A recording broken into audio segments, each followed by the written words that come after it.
go live and we will get everything good to go. And we'll have more guests coming shortly. Ben, I'm going to make you a co-host so you can admit people. Okay. And we'll get started right away. Kick off 2021 the right way. I really want to know what your family rules are, Shane. When someone is hurt, we hug them. When something is broken, we fix it. When someone is hungry, we feed them. When something is dirty, we clean it. When someone is sick, we comfort them. When someone is sad, we make them smile. When someone is speaking, we listen. And when someone is loved, we tell them. Nice. Well done. All right, I'm dropping a PDF. We got other guests going to be coming shortly, but we're going to get started because, of course, we're going live. And welcome to a Syndicate Talks, our very first episode in 2021. And of course, we're screaming through season 2 right now of Syndicate Talks.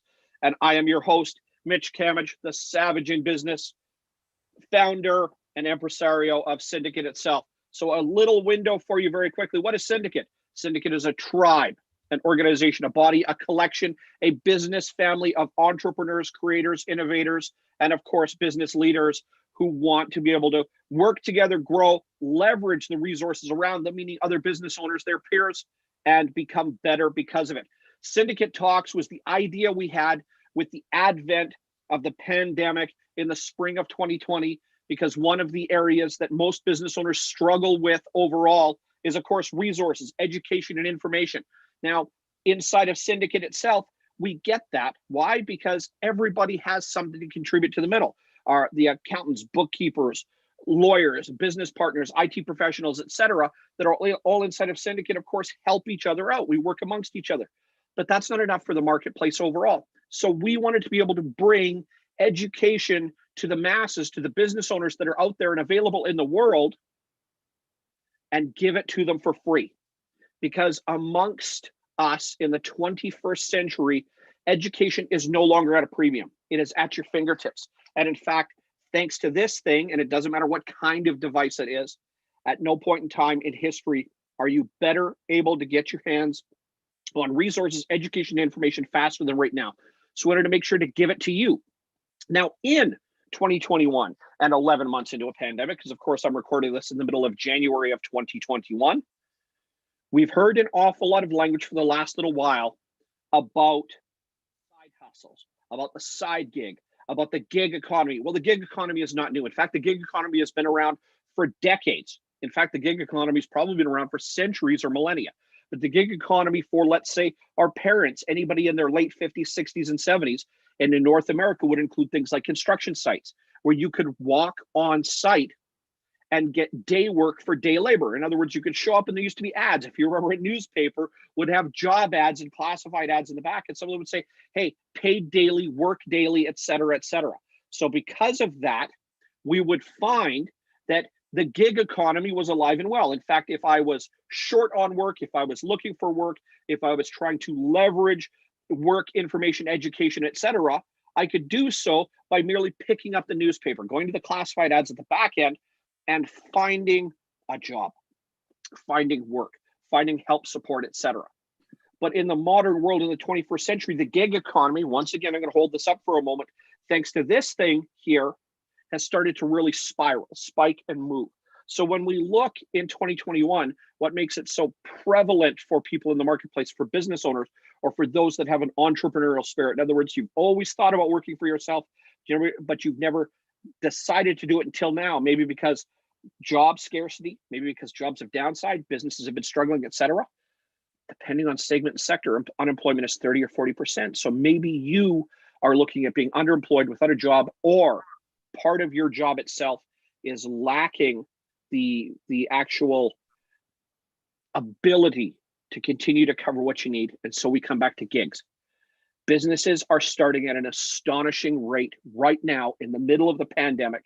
And so it pays for you if you have an idea, suggestions, a skill, a talent, something that you've been working on, nurturing for months, years, or that you've never thought about expressing, being able to get it started. But when you do it, and of course, Mitch Kamich Coaching, the Savage in Business, I'm a business coach by regular profession and trade, meaning that on a daily basis. I work with business owners, maybe just like you if you're watching live on YouTube right now, and help you to do a few things right, which is the mechanics of business, the things you have to do. Because more often than not, when we see failure, we see failure for the same basic things. So I'm going to reshare a document in here for a moment. I'm going to screen share because I want you to go ahead and screen grab this. If you're actually on our little live studio audience, I just have 3 people joining me live today, not counting what's on YouTube. Go ahead and screen grab this because this is going to be the fundamental plan to launch your business, your side hustle, the gig economy side that you want to be able to do, et cetera, et cetera. But more importantly, past that, you're going to want to be able to follow along with this doc because it's going to, in a handful of lines, outline exactly what you either need to have covered in your current business, what you're going to have to cover and do in your launch business, your gig economy, the side hustle that you want to put together, or if you've never talked about or thought about opening up a business, this is the stuff that you're going to need. So it's your checklist. Some of this isn't sexy, but being able to do it right, get it done appropriately the first time, and of course, having it handled. So bear with me for a second while I make sure that those people in our little live studio audience here have got this document attached. And for those that are joining us live on YouTube, come back and watch this video again later over the next week or so, because you're going to see that we can attach the document. You'll be able to download it watching the video live. Well, not live then, in a week, of course, but you'll actually grab that PDF and take it home for yourself. But for right now, you'll be able to screen capture it shortly. So bear with me for about 10 seconds. I'm going to make sure that everybody's got access to this document. And then we're gonna go flying into this because I want to maximize, and not even the next 50 minutes of your life, maybe about the next 30 or 35 minutes. That's how little time it takes to get it right when it comes to your business and do the absolute necessary so that you can focus on making your business work and not whether your business has all the parts in place itself. Does that make sense? So, all right, we're going to dive right in. Businesses are not really complex. Businesses are not really tough to manage and put together, except that likely if you've just started one, you've been running one for a while, or maybe if you've never thought about it because the idea of business is terrifying, it's a series of small technical skills. If you get those right, then the mechanic of running your business is really simple because you really should be focused on what it is you want to do or love to do. So I'm going to talk through the steps and then I'm going to screen share in a moment. So when we look at actually putting our business together, there's only 6 things that we have to do, only 6 parts. Go ahead and write notes, but like I said, I'm going to screen share in a moment. First one is ideation. In other words, what's the idea?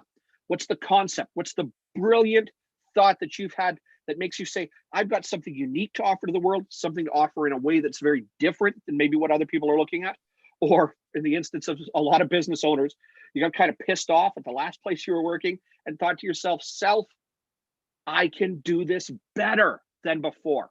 So ideation has to do with, first of all, what are you going to offer the world? What is the product or service that you're bringing to the world itself? And then after the product or service, what is the actual offer? What are they going to get? And what is the price they're going to get it at? So step 1 is always the idea, the ideation.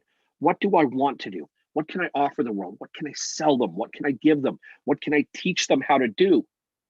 Then what is the offer? What would make me want to buy? What is the language and the words, etc.? What is going to be the give to somebody else so that they say, you know what? I either have to have, I want, or I need what this person has. And of course, what's the price? You need to be able to look at what the marketplace is doing. Is there anybody else doing what you're doing as well? What kind of price can you charge? Because you need to know how much price to set your service or product at so that you know how to make money. If we don't have a price set ahead of time, then you're hooped. You're at the whimsy of people deciding the value of what you're offering to the world before you've had a chance to tell them or show them or even compare, perhaps to something similar. So they have an idea of what they should expect when it comes to the almighty dollar. So ideation, the idea of what we want to provide, needs to be very clearly spelled out. And if you can itemize, isolate, or organize the actual product or service, the offer, in other words, some basic language, hey, you're going to need this for this reason. You're going to need this for that reason. You're going to want this because of this. And here's the price that we've got. Then you've checked box 1. Box 2, finances. When you run a business, you're going to want to, of course, expect that when you start a business, run a gig economy, et cetera, 1, there's going to be some costs. 2, there's going to be some bills. And 3, you're going to have to account for those on a regular basis. Now, when it comes to our finances and our cash flows, as I'm talking, I realize that I'm going through a real basic description here, but I'm going to come back, fill them out a little more. So things like cash flow, bookkeeping, accounting, do you have a partner, do you have software, etc. You're going to need to be able to track and order the finances of the business itself. Number 3, sales, okay? For the sales of the business, how am I going to sell? Who am I going to sell? Who's going to be my primary audience? Who's going to be my primary customer that I'm going to talk to? Number 4, marketing. I want my business to be able to attract people to it and to be able to sell the product or services that I came up with in the idea. But how do I get my business to talk about itself 24 hours a day when I can't sell me to somebody else what I do for business? Number 5 is the actual business setup itself. A great idea, and coming from the business coach, get your business incorporated, right? It provides certain advantages and benefits, and of course, provides certain layers of protection, but incorporated in a very non-fancy sense means you're creating almost like another human being. A business has rights, privileges, and responsibilities. Incorporation means that the business itself, according to the government, is a real legal entity. It pays taxes, it collects money all by itself, etc. And incorporation provides certain advantages and benefits. After that, you're going to want insurance. Yes, you're going to set up a business. Do not leave your livelihood at the mercy of whether or not you're smart enough all the time to realize whether or not you've created a problem or caused an error when you've been doing whatever it is that you're providing for a service. Get yourself insured and get your butt covered, okay? And of course, if you're going to take on partners, you're going to work at joint ventures or whatever, have a written agreement. And number 6, partners. You're going to need certain partners in your life, referral partners, people that you can trade business with, accounting and bookkeeping partners, people that handle your finances, peer partners, people that you can bounce ideas off. And then after that, you're going to need a set of behaviors. So you're going to need 6 things, and you're going to want to be reviewing those on a regular basis. Again, we're going to screen share. I'm going to talk them through more information in a moment. But then you're going to have certain behaviors and activities. So I want to run a business. What I'm going to do? Well, every day you're going to want to be able to sell. Every day you're going to want to measure and monitor your cash flow. Every day, if you've got sales that you're doing on a day-to-day or a weekly basis, you're going to want to make sure to either invoice or process those invoices. And after that, payments. Who do you owe? Who owes you? Who do you owe? Or how do you collect money? On a weekly basis, bookkeeping and accounting, keeping track of the financial sense of the business. AR and AP, really, really fancy words for accounts receivable, accounts payable, the same activity as daily. And then, of course, marketing and meetings. Am I meeting with peers? Am I meeting with potential partners? Am I meeting with referrals, etc.? And then from a monthly basis, being able to look and review your financial dashboard, understanding what's going on with the cash in the business, planning for your sales, coming up with the needs and wants list, and of course, that operations plan. And then from there, for a business to launch successfully from day 1, day 30, day 90, day 300, you want to be able to review, transact, in other words, do the business, and of course, push. The amount of effort to spend launching a business side hustle and a gig is 4 times greater than the amount it takes to hold on to whatever it is you built. Because if you don't push that hard, you don't expend that much energy and resources, then very likely the business is not going to thrive, succeed, and grow. That makes sense? So I'm going to share my screen here for a moment. And I'm going to talk through. I implore you to write notes, listen along, whatever. If you want to, you can follow us along on YouTube, of course. You can go to YouTube, look at Mitch Kamich Coaching, and you're going to see our latest live feed going called Launch Your Biz, Start a Side Hustle, and Clean Up Your Business, a Syndicate Talks. You can drop comments there. I'll come back and answer if you've got anything that you'd like to ask later on. Love to hear from you as well. And of course, once this video is done on the live broadcast sometime next week, please come back and have a look, because we'll make sure to attach this PDF document right into the video so you can follow along into the middle, and you're going to have a chance to be able to download that too. So with that, I'm going to pop up the screen. You're going to listen to me talk. I'm going to explain this a little more so that you can, in the next 30 minutes, create a brand new business. Have a look at your current business. Maybe there's some areas here that you need to shore up, clean up a little bit, or launch that side gig, that side hustle that you've always wanted. So we're using the fancy words, but here we go. Launch your business. 2 pages, a little colorful, 6 things on one page, 3 on the other. And here we go, ideation. Product, service, offering, and price. Ideation is the idea, the full concept. I want you to be able to paint a picture. I want you to be able to take whatever it is you're going to offer. You've got something to offer. You can help somebody write a book. You could be a business coach. You're an accountant or a bookkeeper. You work in IT or software. You sell shoes for a living. You make shoes for a living. You make ashtrays for cigar aficionados. It doesn't matter what it is. And why do I say all these things out loud? Because these are all people that immediately pop into my head that I know right now that have done exactly this. They had an idea. They had something they thought was cool. They wanted to be able to share it with the whole world. So they had the idea. Once they had the idea, they figured out what the product or the service. In other words, did they do something for another human being? Or do they offer something for another human being? Do they sell them a pen?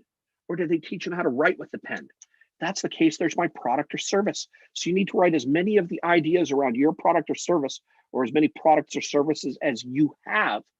And you need to be able to write them down, because if you do that appropriately, correctly, if you do that to a wonderful level, then you start to create the personality of the business.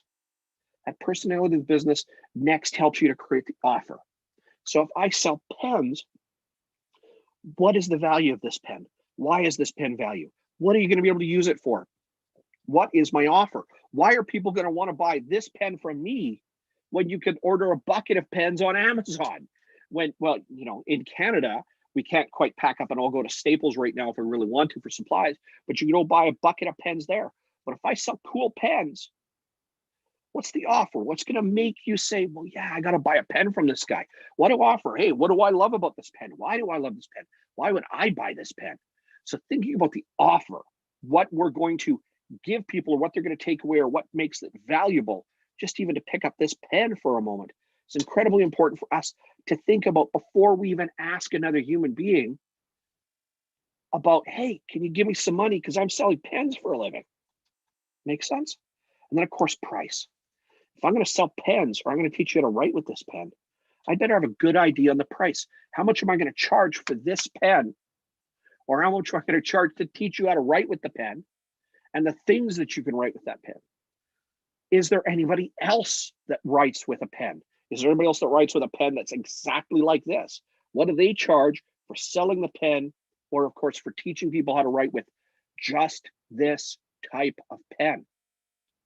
It's a good idea to know what the market itself, what your potential competitors are asking people for in the realm of money, so that you know what and how and where you're going to charge for that product or service you offer at the very beginning, before the business has even launched. Next, the second mechanic, finance, cash flow, bookkeeping, accounting, and a partnership, a person to help. So many small business owners, so many people with a side hustle or a gig, first of all, want to start maybe just scratching notes, keeping receipts. Heck, I only pay by credit card, so all the receipts come into my credit card statement. That's cool. But at some point, you're going to have to take all that, consolidate, because we've got this nasty function that all of us, personally and business-wise, have to account for every single year. What is that? Taxes. Taxes and taxation. In other words, we need to be able to pay the bills to the government to tell us to continue to keep moving in the direction that we're moving. So finance is when we want to start, when we want to launch a side hustle or gig, or we want to have a good look at our current business right now. Then from a finance perspective, cash flow, what is that? How much physical money do I have? How often do I look at? How often do I measure it, etc.? So for my cash flow, I better know how much money I've got, not how much invoicing I've got. Does that make sense? Because the cash in my pocket can be very different than the amount of money people owe me. So have a way to track it on a regular basis. Bookkeeping. Again, if you don't know what bookkeeping is, I implore you to hit Mother Google, or even go to YouTube and say, hey Siri, what is bookkeeping? She's listening.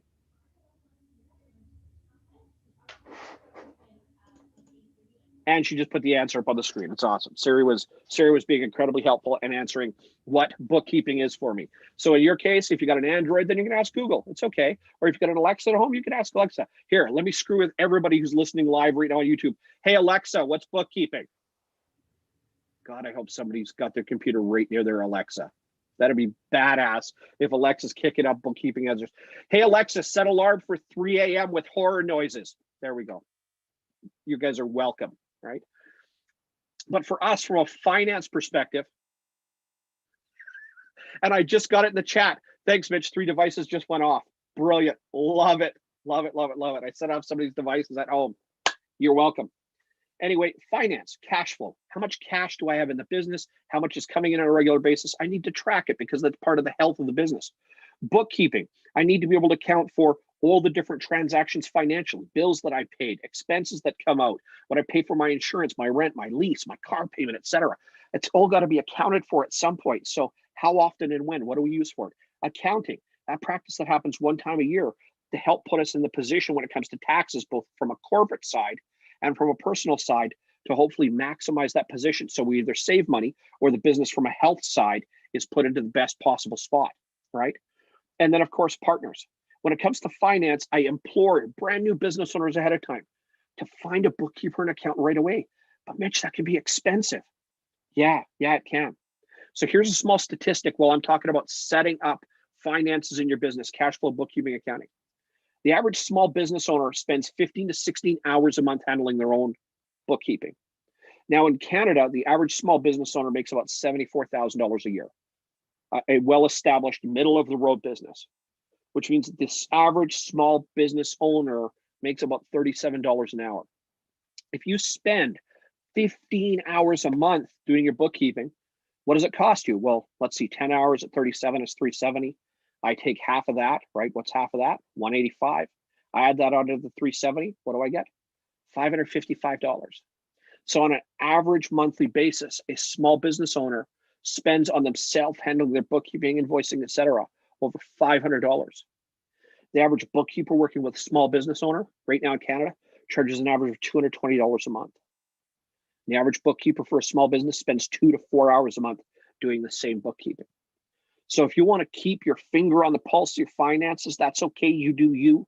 But I usually educate and implore clients that I work with to get a bookkeeper and accountant right away, get somebody else doing it, because imagine, if you will, for a moment, the 4 hours the bookkeeper spent. Let's say you still spent those 4 hours riding shotgun with bookkeeper the entire time. Do you want another 11 hours in a month to do anything else you want? Or since most small businesses, and this is where, I'm going to tease you for a moment, most small businesses are chronically behind on sales. Imagine if you had another 11 hours this month to focus on just sales. So think of it like that. Pay a bookkeeper and spend those 16 hours a month, 4 hours a week you'd normally spend on bookkeeping and invoicing, etc., and spend that in your sales cycle instead, which is weird enough. Step 3, sales. When I focus and plan on sales, when I'm starting my side gig, my side hustle, my gig economy, my second job, my first job, whatever it's going to be, sales is obviously a really important function. So for us, we have to plan something ahead of time for sales. First of all, we got to understand, and that's a little acronym there, FAB, features, advantages, benefits. In other words, if I'm selling pens, or I'm selling the skill of writing with just this pen, much like the offer in the ideation phase, step 1 right now, what's the stuff they're going to get? What are they going to get with the pen? What's so cool about this pen? Why is it cool? How is it cool? Features, advantages, benefits. In other words, think of, if I'm going to sell this pen, or I'm going to sell you how to write with this pen, think of it like the sticker on the side of a vehicle in an automobile showroom. In other words, if you go to buy a car, put that big sticker on the window, that's the features, advantages, benefits. Here's the engine. Here's the leather on the seats. Here's the touch display in the dash. Hey, these seats have got air conditioning and heated. Pretty useful in Canada because it can get damn cold in the winter and it can get damn hot in the summer. So you probably want seats that are both heated and cooled, but you can read that on that sticker. And that's one of the features, advantages, of benefits for this vehicle compared to, let's say, the next one over. So you've got to be able to think about the features, advantages, benefits for your business. From there, what problems does what you offer solve? In other words, what is going to take away pain for people? Do they have a need? Do they have a want? What's going to take away pain for them? After that, when it comes to sales, we always want to address with our customers, how do you care for people? People window shop all day, every day in a pandemic. I had a window open earlier where I was looking at Apple. Yes, I held up an iPhone earlier, but I was looking at Apple because I was looking for some new AirPods. Even though I've got AirPods in my ears right now, I was looking for another pair. Why? Idly window shopping. I don't need another pair. I got these 2 months ago. I don't need to spend that money. It's dumb. But guess what? I had a window open and I was idly looking, going, okay, yeah, maybe I can do that. But one of the reasons it keeps taking me back there, and no, not an indictment or endorsement for that company, okay? What keeps taking me back there is the way I feel, but more importantly, if I go and I deal with somebody at the Genius Bar for Apple, how I end up getting treated when I'm there taking care of my stuff, right? So people these days, yes, want to know what the features, advantages, benefits, what's the sticker on the side of the window. They also want to know what problems you're going to fix by selling them the pen or the service of writing the pen. If you provide a product or a service, what stuff are you going to fix, right? What's the problems? What's the pain points you're going to take away? After that, people want to know what to expect for how they're going to be treated. How are you going to treat the people that are providing business to you? And what should they expect for the way you're going to make them feel because, well, they've bought your service or your product? You want to understand that sales, when you plan it ahead of time. Why do you need to know this? Why do you need to plan this? Mitch, okay, ideation, product, service, I get that. I should figure out what I'm going to sell to start with. I should even come up with a price. Finance, yeah, it makes sense. I should measure my money because that way I know when I'm going to go broke or if I'm going to have enough. Sales, well, now that I got the product, shouldn't I just go sell? Hold your horses. Us selling something means that we have to give people things in the way that they expect so they can make a decision. If I sell this pen for a living, or I sell the idea of being able to write with this pen for a living, I think it's cool, but I don't need to badger you or talk you into it. I need to give you information in a way that gives you value for it, not what I think is valuable. So when we sell and when we think about the things that we buy, first of all, does it give us a feature, an advantage, or a benefit that we need or want? Next, if we've got problems in life, does it help solve or take them away? But third, we want to be either engineered or made to understand that the people we're buying these products from either genuinely care, or if there's a problem, they're going to take care of us. So when you're sales planning to launch your business, think about that ahead of time, because that is critically important information to tell your customers, your clients, as they come to you to buy whatever service or product you have. After that, your business has to do some marketing. Now, here's sales. Sales is me talking to you. We sit down, talk to one. I learn more about you. You learn more about what I'm offering. And if we can agree that the features, advantages, benefits I have, the problems that I solve, and that the way you should expect to be treated by how I do business is good enough, you're going to buy from me. That's sales. But I can't talk to everybody. In fact, I can't talk to everybody in the world. Heck, I don't have enough time right now because I'm on this webinar to even talk to all the people that are live on this call, never mind who might be on live on YouTube watching and following along. So I need to be at least cognizant, never mind competent enough at marketing, which is getting my business to do the talking when I'm not in the room. If I spend 2 hours, 5 hours, 10 hours, 20 hours a day at business, there's still the rest of the hours in the day where I don't have time and opportunity to talk to people.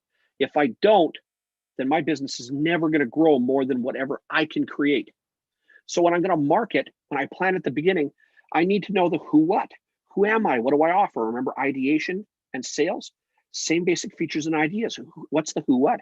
What do I offer? What does it mean to do business with us? What kind of price? What, et cetera, et cetera, et cetera. We need these ideas in line for our marketing to be able to get the business to talk about itself, so other people get the idea that, okay, I get what they're doing. Okay, cool. Let's go down the rabbit hole a little bit. But marketing is a different practice because in many instances, marketing is far more passive. There's no exchange of information directly, like if you and I are together, even on a Zoom call, never mind face-to-face, which we can't do in a pandemic yet, but we could meet face-to-face via Zoom. So for us, we want factoids, information, and details for people. Did you know? What are the did you know statements? And in fact, when I talk to small business owners, I say, listen, just use those words. What are the facts and figures and interesting details that other people are going to want to know about this? Did you know? So if I take marketing, who, what? Well, I'm Mitch and I'm a business coach. Did you know 87% of businesses fail in the first 3 years? After that, the questions we want to ask, we want to engage thought. What do you think? So I'm Mitch and I'm a business coach. And did you know 87% of businesses fail in the first 3 years? And what do you think if I say that the biggest three, and it's going to make sense for a moment why these 6 things you got to cover to start with, big 3 that cause failure. Improper cash flow, in other words, we never know when we've got enough money or when we're run out of money.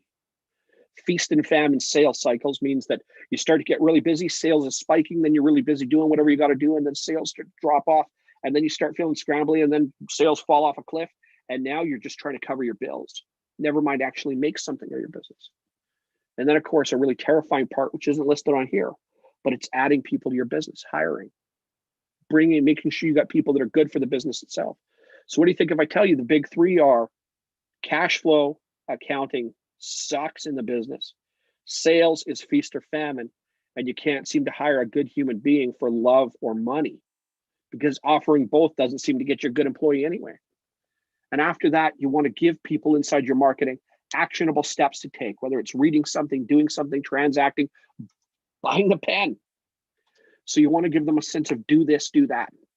So when you're planning from a marketing perspective, to help put sense and to let the business talk about itself, when you can't do this, you got to think about the who's what's, who you are and what you do. You got to give people information and factoids to create curiosity. Did you know? You've got to get them to think in terms of what this means to me, or yeah, this makes sense, or I know somebody that's going through this. What do you think? And last but not least, you have to tell them what to do next, what steps to take. So do this or do that. You need to put some planning in place. And then, of course, you need to execute on that plan, meaning that you need to take your business and start to market on a regular basis. You want to know how to market on a regular basis? We got Cyndicate Talks episodes that talk exactly about that. In fact, how to start a 30-day sales plan, how to start a 30 to 90-day marketing plan. You're going to need to check out season 1 and season 2 of Cyndicate Talks because we've got those in there to help you figure out how to do just that. Step 5, business setup. Get your business incorporated. Get it set up. Get insurance on your business. You're doing something serious that can have serious and potentially life-altering consequences. Well, Mitch, I only sell pens for a living. If this pen doesn't come with the right warning, because we all know that there are warning stickers on appliances that you buy in a big box store that say, don't take a toaster in the bathtub. How did we get to where we have to put a warning label on a toaster to say, don't take it in the bathtub? It's because somebody once upon a time didn't take the notion seriously that if we don't tell people not to take a toaster in the bathtub, they might actually do that and get hurt and die. Well, what's going to happen with the pen? Well, maybe we shouldn't tell people that it's a good idea to unscrew it. Comes apart. Maybe it's not a good idea to take the insert out. Maybe it's a good idea not to pull that spring off the end. Why? That spring now could end up in something like a pet or a small child and cause some damage. Maybe we should warn people there's little tiny parts. So when we incorporate our business, go, man, I just sell pens for a living. Why do I have to be incorporated? Why do I have to be insured? It's called covering your butt. Okay. The last step on this business setup is partner agreement. Those two words mean that if it's not just you launching your business, starting your side hustle, starting your new gig, starting your second job or your first job, if you have somebody else coming in with you, you want a piece of paper, even if it's just a blank piece of paper from here, that you write down your expectations for how you guys are going to work as partners. And I say you guys loosely. I mean, it can be anybody, right? But between you and another human being, if you decide that you're going to work together, you need a piece of paper in place to spell out how you guys are supposed to work together. And just in case something doesn't work out, how you guys say goodbye. So business setup is desperately important because incorporation means that the business becomes like Pinocchio, turns into a real boy. Next, you want insurance because insurance is around in case stuff happens. You don't know what's going to happen. You don't know if people are going to pull the pen apart. You don't know if people are going to take the toaster into the bathtub. So please don't take a toaster into the bathtub. But I am telling you to get insurance in case you sell toasters, because what if somebody takes it in the bathtub because you don't have a warning sign on them telling them not to take them into the bathtub, okay? And lastly, if you have somebody else helping you to sell toasters, get a partnership agreement, get a document that says, hey, I own this much of the business, you own this much of the business, here's what you have to do, here's what I have to do, and if we ever say goodbye, here's what has to happen next. Because I've also seen so many businesses without the proper paperwork in place, and that creates a nightmare. You don't put paperwork, get insurance, or get a business incorporated because you hope bad things happen. You get this stuff done, business setup, in case bad stuff happens.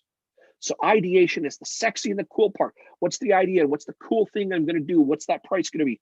Finance, okay, a little bit of heavy lifting, but I got to be able to account for. Practice, measure what's going on with my money in my business. Sales, it's kind of the cool and sexy part, but also terrifying. Why? Because here's the stuff that you get from me. Here's how I'm going to treat you. Here's the problems I'm going to fix with what I sell. Marketing, the who's what's, get the business to talk about itself when you're not in the room. Business setup, the heavy lifting just in case bad stuff happens. And step 6, a part that most people don't think about or focus on when they start a new business, start to expand a business, grow it up, or even think of it as a deficiency, the partners you have in your life. So things like accountant and bookkeepers, sales and marketing partners, referral partners, who can you trade business with? Peers, do you have other people, even if they're not in your industry? Mitch, why would I break bread with the enemy? Let me tell you a short story about, I got enough time, about a plumber that was a client of mine once. And we were having a good conversation, and this client was in his living room, and I was talking over the phone. And I'm like, hey, you know, we need to grow your business. We need to do this. We do that. Da, da, da, da. He's like, I don't know. And I'm like, also, do you have another plumber that you could refer to, help, work with, etc.? And he goes, Mitch, why would I want another plumber to partner with? He's just going to steal my business. I said, okay, do me a favor. You're in your house. Yeah, you're in your living room. I want you to go to the front door, open the door, and walk out. So he walks in, he goes, I'm standing outside like an idiot. What am I looking at? I said, look one way down the street, and then look the other. Count about how many homes. I said, what, one side of the street or both? Both. We finish up, and he goes, not counting my house, there's 21 houses on this street. Across the street, obviously more, because there's one more right across. And then stretching out, his house happened to be right about the middle. I said, cool. How many of those houses have you knocked on the door and said that you're a plumber, and if you need anything, come and let me know, because I'll be happy to help you out? He goes, well, I've never done that. I said, okay. What if there's a plumber 2 blocks over, lives in a street 2 blocks over? I said, how long would it take you for the average household user that comes through and gets something? How often do you think a household user needs a plumber? He goes, I don't know, maybe once a year, once every 2 years. I said, so how long would it take you to work through the entire street? He goes, like a year or two.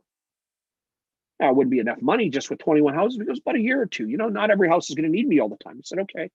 Then why do you care where there's a plumber 2 blocks over if you've never even talked to all your neighbors?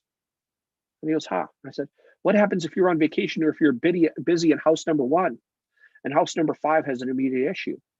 How are you going to get there by yourself? Huh. Okay. So for us, it always bears, when we're planning our business, looking at what we got right now, or looking to direct and grow, to consider the partners we have. Do you have people that can refer to you, or perhaps you refer to them? Does your business sit somewhere? If I sell pens, what am I going to need as a partner? I'm going to want a partner that sells paper. I'm going to want a partner that sells pen holders for desks. I'm going to want a partner that sells the digital version of this pen. So now, as I'm writing on the paper that the dude sold me, it's going to go right on my computer. Then what am I going to need? I'm going to need a partner that sells the software that makes, as I write with the electronic pen on the regular paper, show up on the computer. Those are all referral partners, because every one of those people could potentially refer to you or anybody else inside of that imaginary pen selling business. And I hope I've inspired you to sell pens for a living, because I think they're cool, right? I use them quite a bit. But you're also going to need things for the parts of your business up here. So ideation, maybe you need a marketing or a branding partner to help you get the ideas out. Finance, maybe you need an accountant or bookkeeper. Sales, there are sales partners, whether it's now, think of partner as well, could be employees, could be contractors, etc. Who's going to help you to make the business better and bigger to start with? Marketing, we all know, we probably all know, if we're in business, at least one person that does marketing or says they do marketing, right? Business setup. Do we have somebody to help with corporations? Do we have an insurance partner? Do we have a lawyer that can help with agreements, contracts, etc.? Bills of sales. What if we sell something? Well, how do we protect ourselves, and how do we protect the customer? What should they expect if something goes wrong with what they buy from us?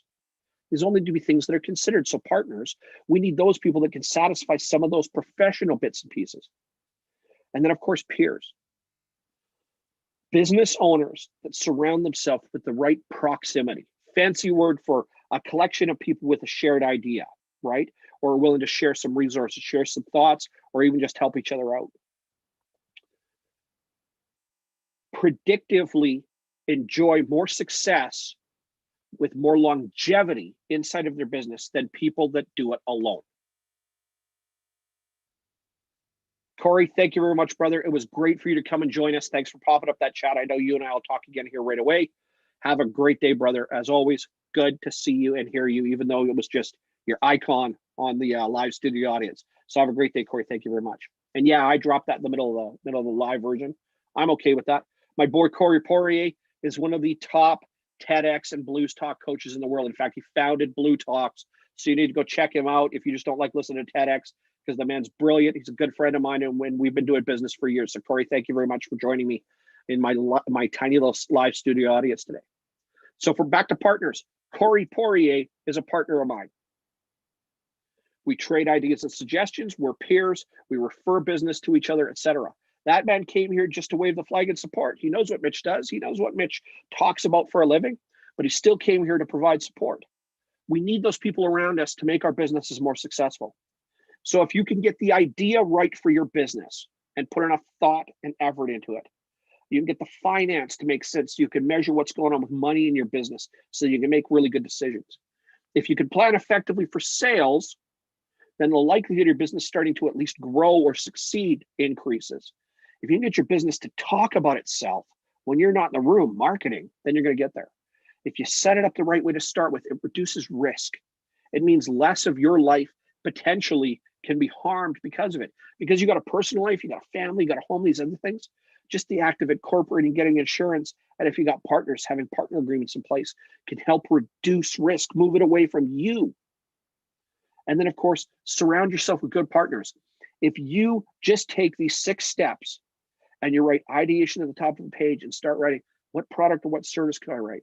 What's the offer? What are people going to get out of this? What price should I put?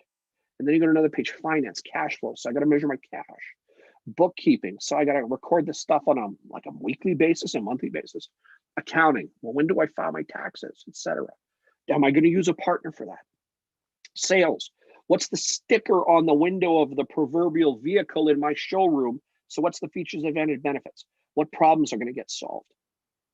What should people expect for the way you're going to treat them? Marketing. What are your who's and what's? What are your did you knows, your factoids, your information that's going to make people get curious? What do you think that it's going to, of course, cause engagement in the brain and go, man, that's me, or I know somebody that's going through that. And then give them next steps. Do this or do that. Business setup. Cover your butt. Take care of the paperwork. Everybody's got to go through it. Smart people go through it. The incredibly brilliant go through it multiple times. Figure out enough so that you understand it, and otherwise get a good partner and get this stuff in place and get it right at the beginning. And then, of course, surround yourself with good partners. These are the 6 parts, the immutable laws. So take one page, write it at the top, and just start to jot notes. Your business will already be better set up. Remember, I gave you a did you know, a hypothetical one in marketing? Well, that stat, 87% of businesses fail in the first 3 years, is a North American statistic. New business startups fail 87 times out of 100 by month 36. The bulk of those failures happen between month 26 and month 36. After that, when you go to 5 years, 6 years, 7, it's still 64%. 2/3 of businesses are gone. Most of them fail because of things right here that you can start the right way with your business at the beginning. And now I'm going to give you a step 7 that's not here. If you write notes on each one of these, review them quarterly or every year and make sure nothing's missing. Or if anything changed, have you had to make a change and turn to that? This is going to be your business planning page. And if you do this right, your business is going to have a really good shot. After that, you need to know what to do and how to do it on a daily basis. Well, you know the stuff you got to do. So here's a real quick review, transacted, push plan for you. Every day, you're just starting your side hustle, your side gig, or trying to get your business to grow a little bit. Sell every day. Every day. Your business needs to be put into a position where it has a chance to sell every day. Measure your cash flow daily. How much money do I have right now? How much do I think is coming in? And what do I got to pay next? Invoicing.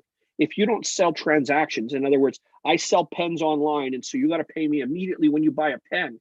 If I'm not selling pens immediately online, then I got to handle invoicing. It means that if somebody bought something and they're not paying today I need to have that invoice into their hands. So the likelihood of me getting paid tomorrow or the day after or next week increases.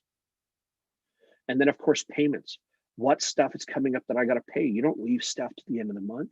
You don't leave stuff scattered all over the place.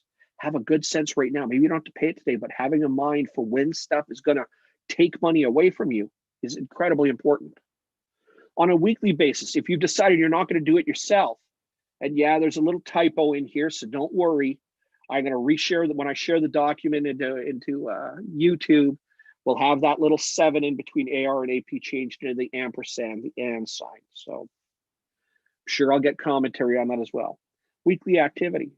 Bookkeeping. If you don't have a bookkeeping partner, then you're going to need to catch up with your bookkeeping on a weekly basis. Accounts receivable and accounts payable. Those are the fancy words for who owes me money and who do I owe money to. If you don't get paid immediately because people have to pay you right now for a pen, then you've got accounts receivable, people that owe you money. If you go buy pens, but you don't have to pay today, that's an account payable. It means you have an invoice. You owe somebody else money. And on a weekly basis, what kind of meetings are you having with your partners? Now, you don't have to meet with your account every week, but referral partners, you should be talking to them regularly. Peers, you should be talking to them regularly. One-to-ones, network meetings, you should be talking to people regularly. What kind of meetings do you have on a week-to-week basis that could potentially help foster, further grow your business? And then on a monthly basis, here's your monthly activities. Your financial dashboard. Remember, we looked at finances, step 2, the things you got to do. What's going on with your finances? At the end of every month, is my cash up or down from the previous month? If it's down, what could I have changed or fixed, or how do I make it correct right now? Sales plan. What do I need or want in the next 30 days? Every month I need to review what I did, and I need to figure out what I got to do next. And of course, operations plan. What's the stuff, the business, as I get it going, even if I've done all 6 of these steps really well, as businesses continue to evolve and flourish, they ask for things. The business will ask you for stuff, or tell you things don't work well. So on a monthly basis, you need to review that so you can decide how to fix it. So if you take these 6 things on the left-hand side and write out your ideas, measure your finances and put a little system in place, plan for sales, put together some stuff for marketing so you can get your business to talk about itself when you're not in the room. Business setup, set your business up the right way just in case something bad happens. And of course, find some partners that you can help and work with. Then on a day-to-day basis, sell, measure your cash, make sure to send out invoices and look at what bills you got to pay. Weekly, get your bookkeeping handled if you don't have a partner. Accounts receivable, accounts payable. Who owes you money? Who do you owe money to? Review it. Marketing, plan your marketing, get it put together, get it ready so that the business can handle its marketing so that every day you don't have to think, oh crap, I got to do something for marketing. And of course, meetings. Am I meeting with partners, with referrals, et cetera, et cetera, et cetera? What am I doing that might not be business today, sales meeting, but could be sales tomorrow? And then on a monthly basis, I implore you, have a financial dashboard. If you set up the stuff in step 2 like you're supposed to, every month you need to review and tell yourself, is it going good or is it not going so well? Take a look at your actual cash. How much cash do I have in the bank? Is it more than last month or less? If it's less, what happened? How do I fix that? Do I think next month's going to be worse or better? It's going to be worse. How do I fix it? If it's going to be better, how do I push it? Sales. What are you planning for? What do you need? What do you want? And then, of course, operations. What is the business asking for? If you get these 6 steps in line and you follow these 3 basic behaviors for your business, your ability to launch a business, run and handle a side gig or a side hustle, and of course, having a look at your current business, or it's your second job or your first job, review, have a look, transact, make it happen, and of course, always push. You do that, you're going to have a great chance of success for your business. And if it's a brand new one, you're already going to set your business up in a way that tends to make businesses thrive, grow, but more importantly, survive. And as we're learning in a pandemic right now, if you've got enough stuff put into place and you have enough things going on around you, eventually they're going to work, they're going to stick. And of course, if you set your business up the right way, you're going to have the best opportunity to succeed. Because every day, what did I tell you? Sell every day. So if you sell every day, the likelihood of your business growing, you making the money that you're going to need or want, and of course, taking your new business, your side hustle, your gig economy, or your second job and turning it into your first job increases, and also is going to give you the life that you want. And more importantly than anything, when we want to run our business for ourselves, we want it because it's ours. And therefore, our need to succeed is incredibly high. Give yourself the best opportunity to do that. 6 things to get right, 3 behaviors to follow through on, and you're going to have a great opportunity to be able to launch your business, get that side hustle, that gig going for you, and of course, succeed incredibly well. For my live audience on YouTube, for my live studio audience, thank you very much for joining me. Mitch Cavendish with Mitch Cavendish Coaching, the Savage in Business. This is a Syndicate Talks Season 2, and we have just got through launch your business, start a side hustle, and clean up your business. I hope that you come back, rewatch it again, watch that document to get attached to the video. I know you're going to take an incredible amount of information away from this. And if you need help, here's something to do. Follow up. Syndicate is an organization that puts other entrepreneurs like-minded together to help you grow.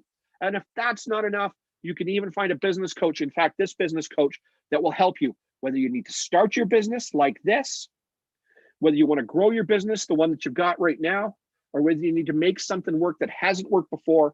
It's going to give you a great and wonderful opportunity, stop screen sharing for a second, to maximize you and your business. Have a fantastic day, and we will see you at the next Syndicate Talks